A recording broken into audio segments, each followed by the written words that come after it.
پیارے نبی نے کہا ہم دو نہیں ہم تین ہیں ابو بکر، لا تحزن ان اللہ معنا، غم نہ کرنا اللہ ہمارے ساتھ ہے۔ اللہ اکبر، کافر وہاں تک پہنچا اور بنا دیکھے ناکام لوٹ گیا۔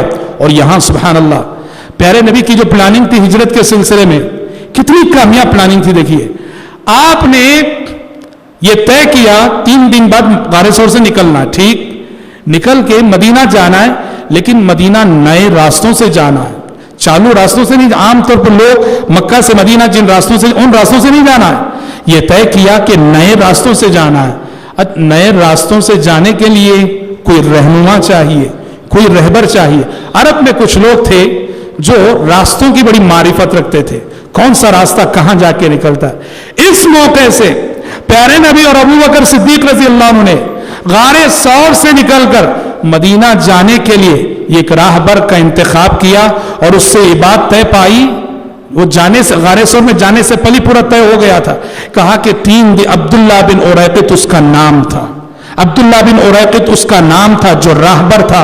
اس سے یہ سودا طے ہوا تھا کہ 3 دن بعد غار ثور میں آنا، ہم وہاں رہیں گے اور ہمیں لے کر نئے راستوں سے مدینہ پہنچانا۔ اور حضرات تعجب کی بات، انتہائی تعجب کی بات، اور تعجب کیوں نہ ہو، ایسی رازداری کے موقع پر جہاں جان کے لالے پڑے تھے، آپ صلی اللہ علیہ وسلم ایک ایسے شخص کو رازدار بنا رہے ہیں جو کہ کافر ہے۔ عبداللہ بن اریقط کافر تھا، وہ مشرک تھا، وہ کافر تھا، وہ مشرک تھا، وہ اللہ اکبر۔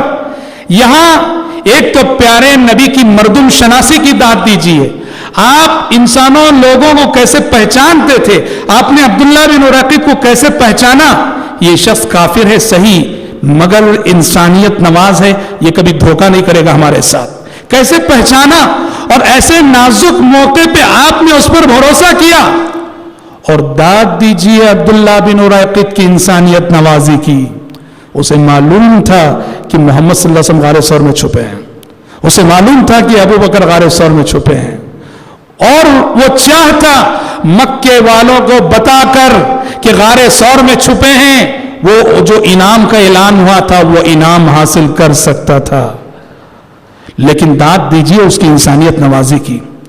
اس نے مکے والوں کے اس عظیم انعام کے مقابلے میں پیارے نبی اور ابو بکر کی حقیر سی اجرت کو ترجیح دی۔ اللہ اکبر، معمولی سی اجرت، ظاہر بات ہے جو انعام، جس انعام کا اناؤنس ہوا تھا، اعلان ہوا تھا، اس کے مقابلے میں ابو بکر صدیق رضی اللہ عنہ پیارے نبی کی اجرت کو حیثیت نہیں رکھتی تھی۔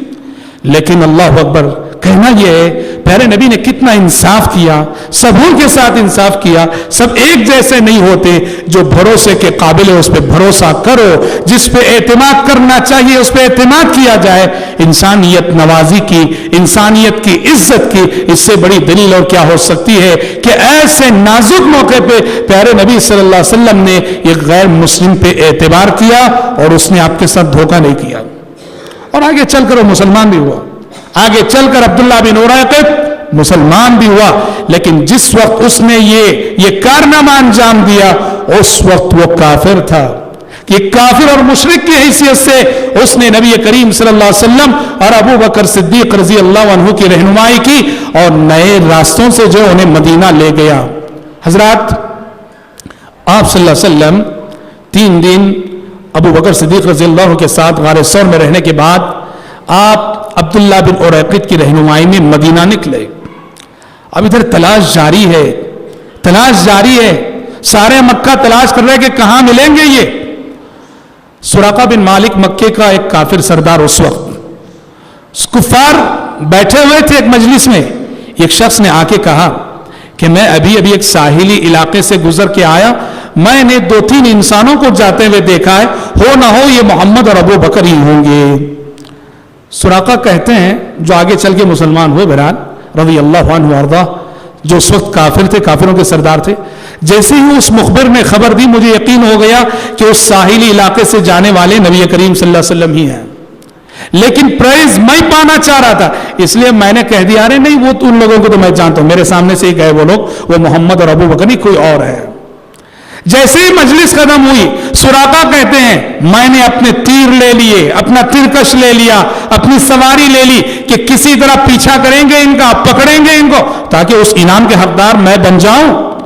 سراقہ کہتے ہیں کہ میں ساحلی علاقے پہ، سمندری علاقے پہ چلتا گیا یہاں تک کہ دور سے مجھے انسانی شبیہ نظر آنے لگی، یعنی واقعاتاً ابو بکر صدیق رضی اللہ عنہ پیارے نبی جا رہے ہیں۔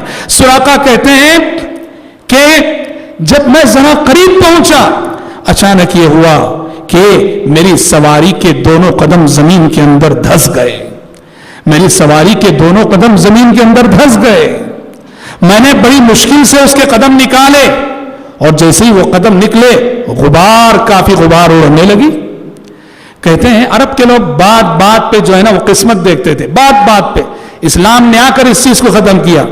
قسمت دیکھنے کے مختلف انداز تھے، 2 تیر انہوں نے رکھے ہوئے تھے، ان تیروں سے انہوں نے قسمت معلوم کرنی چاہیے، مجھے آگے بڑھنا چاہیے یا نہیں بڑھنا چاہیے۔ تیر نکالا، وہ تیر نکلا جو کہہ رہا تھا کہ آگے مت بڑھو۔ سراقہ کہتے ہیں لالچ تھی انعام کی، میں نے وہ بات نہیں مانی، پھر آگے بڑھا، تھوڑی دور گیا، پھر سے میری سواری کے قدم زمین کے اندر دھس گئے۔ بڑی مشکل سے میں نے وہ قدم نکالے، اس کے پیر نکالے اور پھر میں نے قسمت آزمائی، تیر نکالا، وہ تیر نکلا جو کہہ رہا تھا کہ آگے مت بڑھو۔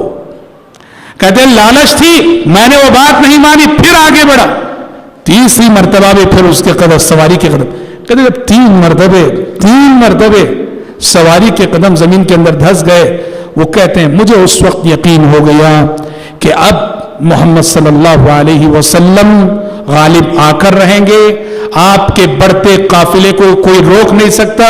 کہتے ہیں میں اتنا قریب پہنچا کہ پیارے نبی چلتے چلتے جو قرآن پڑھ رہے تھے، تلاوت قرآن کی آواز آ رہی تھی، میں نے آواز دی، آواز دے کے رکایا ابو بکر صدیق رضی اللہ عنہ نبی کریم صلی اللہ علیہ وسلم کو، اور جا کے میں نے معذرت کی جو پیچھا کیا، اور میں نے کہا کہ اے اللہ کے نبی مجھے امن نامہ لکھ کے دے دے۔ انہیں یقین ہو گیا کہ اب آپ غالب آ کر رہیں گے، آپ کا دین غالب آ کر رہے گا۔ کہا کہ آپ مجھے امان نامہ لکھ کے دے دیجئے، امان نامہ۔ پیارے نبی صلی اللہ علیہ وسلم کے حکم سے وہ لکھ کر انہیں چمڑے میں لکھ کر دے دیا گیا امان نامہ۔ کیا امان نامہ؟ کہ انہیں کوئی نقصان نہ پہنچائے، کل جب اسلام غالب آ جائے، اسلام پھیل جائے تو سراقہ کو کوئی نقصان نہ پہنچائے۔ ایک امان نامہ آپ نے لکھوا کے دے دیا، اور پیارے نبی نے اس وقت سراقہ سے فرمایا تھا سراقہ اس وقت کیا عالم ہوگا، سراقہ اس وقت کیا عالم ہوگا جب تمہارے ہاتھ میں کسرا کے کنگن ہوں گے۔ کسرا جو ایران کے بادشاہ کا لقب، یعنی پیارے نبی ہجرت کر رہے ہیں، اللہ اکبر، ہجرت کر رہے ہیں، کیسی بے کسی کا عالم ہے، اور روشن مستقبل کی پیشن گوئی بھی فرما رہے ہیں کہ مسلمان روم کو فتح کرنے والے، ایران کو فتح کرنے والے، اور روم کے بادشاہ قیصر، ایران کے بادشاہ کسرا کے خزانے مسلمانوں کے قدموں پہ آ کے گرنے والے ہیں۔ اور پیارے نبی نے سراقہ سے کہا سراقہ تمہاری زندگی میں وہ دن بہت جلد آنے والا ہے جب کسرا بادشاہ کے کنگن تمہارے ہاتھ میں ہوں گے۔ اور یہ پیشن گوئی عمر بن خطاب رضی اللہ عنہ کے دور میں پوری ہوئی۔ عمر بن خطاب رضی اللہ عنہ نے ایران کو فتح کیا، کسرا بادشاہ کے خزانے دارالخلافہ آئے، عمر بن خطاب نے سراقہ کو بلایا جو اس وقت مسلمان ہو چکے تھے، اور سراقہ کو کسرا بادشاہ کے کنگن پہنائے، اور آنکھوں سے آنسو نکل گئے۔ کہا کہ سراقہ یہ وہ پیشن گوئی ہے جو پیارے نبی نے سفر ہجرت میں فرمائی تھی کہ اس وقت کیا عالم ہوگا جب تمہارے ہاتھ میں بادشاہ کسرا کے کنگن ہو گئے۔ حضرات پیارے نبی سفر ہجرت میں آگے بڑھے، راستے سے گزر رہے تھے۔ ابو بکر صدیق رضی اللہ عنہ راستے میں چلتے ہوئے کبھی پیارے نبی کے آگے جا رہے ہیں، پھر تھوڑی دیر بعد پیچھے آتے ہیں، پیارے نبی کے پیچھے چل رہے ہیں۔ پیارے نبی کو بہت عجب لگا، آپ نے پوچھا ابو بکر کیا بات ہے، اتنے پریشان کیوں نظر آ رہے ہو؟ کبھی سامنے چل رہے ہو، کبھی پیچھے آ رہے ہو۔ ابو بکر نے کہا اے اللہ کے نبی میرے دل میں خیال آتا ہے کہ کہیں آپ کا کوئی دشمن آگے گھات میں نہ لگا ہو، انتظار میں نہ بیٹھا ہو۔ یہ خیال جب آتا ہے تو میں آپ کے آگے چلنے لگتا ہوں، لیکن جب آگے چلتے رہتا ہوں اچانک میرے دل میں خیال آتا ہے کہیں کوئی دشمن پیچھے سے حملہ نہ کر دے. یہ خیال جب آتا ہے تو میں پیچھے ہو جاتا ہوں تاکہ اگر کسی قسم کا خطرہ آئے تو سب سے پہلے مجھ پہ آئے, آپ کی جان محفوظ رہے. حضرات, ابو بکر صدیق کی اتنی بڑی منقبت ہے, اتنی بڑی فضیلت ہے. سفر ہجرت میں پیارے نبی کا ساتھ نبھانا, سفر ہجرت میں پیارے نبی کی رفاقت جو انہوں نے نبھائی, جو خطرات سے بھرا ہوا سفر تھا, اور جس جان نثاری کا ثبوت دیا اسی نے ابو بکر صدیق رضی اللہ عنہ کو اس مقام پہ فائز کیا تھا کہ پیارے نبی نے وفات سے پہلے کہا تھا, وفات سے پہلے فرمایا تھا کہ دنیا میں جس انسان نے میرے ساتھ احسان کیا سب کے احسانات کا بدلہ میں دنیا میں چکا ہوں. ایک ابو بکر ہے کہ جس کے احسانات کا بدلہ میں پوری طرح دنیا میں نہیں چکا سکا ہوں, رضی اللہ عنہ وارضاہ. راستے میں یہ ہوا, مدینے کی سمت بڑے چلے جا رہے ہیں, راستے میں کچھ مشرکین جو بزنس کے لیے گئے ہوئے تھے اور انہیں مکے کے حالات کی خبر نہیں کہ مکے میں ان کی تلاش جاری ہے, راستے میں کچھ مشرکین کا گزر ہوا ابو بکر صدیق رضی اللہ عنہ سے. انہوں نے ابو بکر کو پہچان لیا, پیارے نبی کو پہچانا نہیں. سفر میں مسلسل غبار آلود ہونے کی وجہ سے وہ ابو بکر کو پہچان گئے مشرکین, پیارے نبی کو نہیں پہچانا. ابو بکر سے پوچھا کہ تمہارے ساتھ کون ہے یہ؟ ابو بکر نے توریے سے کام لیتے ہوئے کہا رجل یہدینی, ایک شخص جو مجھے راستہ دکھانے والے ہیں. کیا کہا ابو بکر نے؟ رجل یہدینی, میرے ساتھ ایک ایسی شخصیت ہے جو مجھے راستہ دکھاتی ہے. سننے والے مشرک یہ سمجھتے کہ سامنے آگے راستہ کیسے جانا ہے وہ راستہ دکھانے والا رہبر, جبکہ ابو بکر کی مراد وہ شخصیت جو مجھے جنت کا راستہ دکھانے والی. اسی کو توریہ کہتے ہیں کہ آپ جھوٹ بھی نہ کہیں اور مقصد بھی آپ کا پورا ہو جائے. آپ ایک نیت لے کر بولیں اور سامنے والا جو ہے سامنے والے کو کنفیوز کریں. آپ یہ حدیثوں میں ان فی المعارض لمندوحۃ عن الکذب, جھوٹ سے بچنا ہو تو توریہ اس کا بہت بڑا ذریعہ ہے. تو بات بھی سچی تھی کہ اللہ کے نبی جنت کا راستہ دکھانے والے آدمی تھے, اور سننے والا یہ سمجھتا کہ سامنے والا جو آگے کا جو راستہ ہے وہ راستہ دکھانے والا رہبر ہے. حضرات, پیارے نبی صلی اللہ علیہ وسلم اس طرح مکے سے نکلے تھے بڑی بے بسی کے عالم میں. بہت دکھی تھے آپ, بہت غمزدہ تھے آپ. جب آپ مکے سے نکلے تھے بہت دور جانے کے بعد آپ نے مکے کی سمت رخ کر کے کہا تھا, شہر مکہ سے مخاطب ہو کے کہا تھا, اے شہر مکہ, اللہ جانتا ہے کہ تو روئے زمین کا سب سے پیارا شہر ہے, تو روئے زمین کا سب سے محبوب ترین شہر ہے میرے نزدیک. اگر میری قوم نے مجھے نہ نکالا ہوتا تو میں کبھی تجھے چھوڑ کے کہیں نہ جاتا, میں تجھے چھوڑ کے کہیں نہ جاتا. اس وقت سفر ہجرت میں یہ آیت نازل ہوئی, ان الذی فرض علیک القرآن لرادک الی معاد. اے پیغمبر, جس ذات نے آپ پہ قرآن مجید اتارا اس ذات کا وعدہ ہے کہ وہ ذات آپ کو ایک نہ ایک دن اسی شہر مکہ میں فاتحانہ شان سے لوٹانے والی ہے. اور یہ وعدہ سن 8 ہجری میں فتح مکہ کی شکل میں پورا ہوا, جیسا کہ ہم انشاءاللہ تعالی مدنی زندگی میں دیکھتے ہیں. آج اسی پر اپنی گفتگو کو ختم کرتے ہیں. یہاں مکی زندگی کا خاتمہ ہوتا ہے. کل کے ہمارے درس میں مدنی زندگی کا آغاز, آپ کیسے قبا پہنچے, مدینے میں آپ کا کیسا استقبال ہوا, اور مدینہ پہنچنے کے بعد 3 بڑے کام آپ نے فوراً کیے, 3 عظیم کام آپ نے مدینہ پہنچ کر فوراً کیے. وہ 3 عظیم کام کیا تھے, وہ ساری باتیں انشاءاللہ ہم اپنے کل کے درس میں روشنی ڈالیں گے. دعا ہے رب العالمین سے اللہ تعالی ہم سب کو, آپ سب کو سیرت رسول کے سانچے میں ہماری اپنی عملی زندگی کو ڈھالنے کی توفیق عطا فرمائے. آمین. وآخر دعوانا ان الحمد للہ رب العالمین.